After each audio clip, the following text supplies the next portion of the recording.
बिस्मिल्लाहिर्रहमानिर्रहीम। अस्सलामु अलैकुम वरहमतुल्लाहि वबरकातुह। मुहतरम नाज़रीन किराम, आज 16 अक्टूबर 2024 बरोज बुध है। जिला बिजनौर के एक नौजवान आलिम दीन का अचानक इंतकाल हो गया।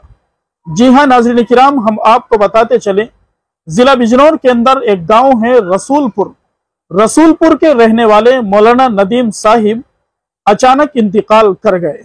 बताया जा रहा है कि मौलाना को 2-3 दिन से डेंगू बुखार आ रहा था। तबीयत अचानक ज्यादा बिगड़ी, जिसके बाइस मौलाना का इंतकाल हो गया। इन्ना लिल्लाहि व इन्ना इलैहि राजिऊन। मौलाना नदीम साहिब एक नौजवान आलिम दीन थे।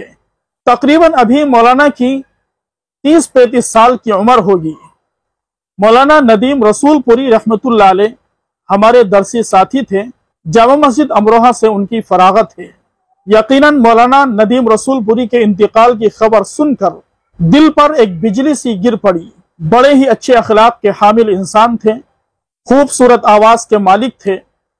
नात रसूल सल्लल्लाहु अलैहि वसल्लम बड़े प्यारे अंदाज में गुनगुनाया करते थे।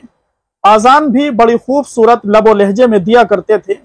इसी तरीके से जामा मस्जिद अमरोहा में कभी कभी उन्होंने इमामत के फराइज भी अंजाम दिए हैं।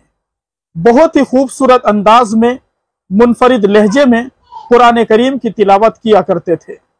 बारी ताला हजरत मौलाना की बाल बाल मगफिरत फरमाए, लफ्जिशों को माफ फरमाए, जन्नतुल फिरदौस में आला मकाम नसीब फरमाए। अल्लाह तबारक व ताला अहले खाना को, पसमंदगान को, मुतवस्सिलीन को सब्र जमील अता फरमाए। नाज़रीन किराम, आप भी इस दुख की घड़ी में हमारे साथ मौलाना के लिए इसाले सवाब कीजिए, दुआए मगफिरत कीजिए। अपनी मखसूस दुआओं में मौलाना को जरूर याद रखिए। कम अज कम 3 मरतबा सूरह इखलास पढ़कर मौलाना के लिए ईसाले सवाब कर दीजिए। अल्लाह तबारक व ताला अचानक की बीमारियों से, अचानक के हादिसात से, अचानक की मौत से हम सब की पूरी उम्मत मुस्लिमा की हिफाजत फरमाए।